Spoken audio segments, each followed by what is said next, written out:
Our next guest, however, says Tesla is at a turning point. This comes after the company reported a decline in deliveries for the first quarter.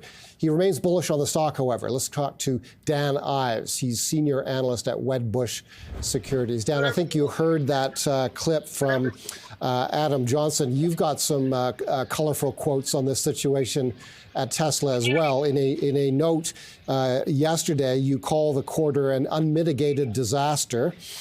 Even better, you call it a train wreck into a brick wall quarter for Tesla. But after all of that, you're bullish on the stock, and you've got a price target that's about 75% higher than the closing price yesterday. Why? Look, I mean, we've been here before, right? I mean, they've been through other disasters, but you got to call it like you can see it. I mean, in terms of 1Q, this was just a massively soft quarter because of what we saw in China. But the long-term story, we're still 3-4% penetrated with electric vehicles. We believe that goes to 20%. You combine that with full self-driving autonomous, you own Tesla here. That said, this is a turning point. The point is, for Musk, it's a fork in the road moment for him to either navigate through this turbulence, otherwise there would be darker days ahead. The company has tried to boost sales through cutting prices more than once, I think more than twice, in key markets, including China, including the U.S. Why has that not worked?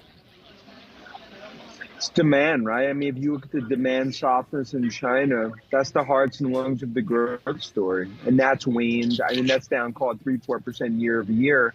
Competition's increasing. You haven't had really true new model refreshers.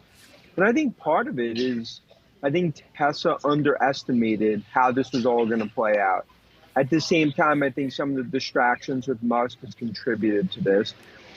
And look, for investors, it's been an extremely frustrating period to navigate through what I would say is probably the most challenging time in the last 4 to 5 years. You refer to potential Elon Musk-related distractions, and he seems to be everywhere these days. You say in your report, Musk will need to quickly take the reins back in order to regain confidence. What kind of things does he need to do, in your opinion? I mean, commit to being CEO in the next 3 to 5 years. Give the actual generative AI strategy and how they're going to monetize it. Talk about model refreshers in terms of the sub $30,000 vehicle over the next few years, and give goalposts. I mean, this company basically didn't give guidance on its last conference call. So I think this is one where that's why it's a fork in the road moment. He either navigates through the turbulence, and I believe he can, but if not, this is going to be, I think, the start of what could be a probably more darker chapter in the Tesla story. You're calling, you made the point at the beginning of our conversation that EV penetration is still very low. You expect it to grow substantially in coming years, but will that not also bring heightened competitive pressures? So we had Adam Johnson at the beginning of our conversation saying he'd rather own Ford, and Ford is ramping up its own ability to produce electric vehicles. Look, I mean, it's not mutually exclusive. You could own a Ford and a GM, but I view Tesla, I've always viewed it, the last decade, disruptive technology. I don't view it as an auto company. I mean, I think when I look at full self-driving autonomous, that's probably some of the biggest growth. And you could argue some of the, maybe even more of the AI play, in terms of how Tesla is ultimately going to be viewed over the next decade. That said, they need to gain market share, put a line in the sand, cut prices, but also at the same point, there's a certain line where you have to hold margins. And right now for investors, it's like playing blindfolded darts.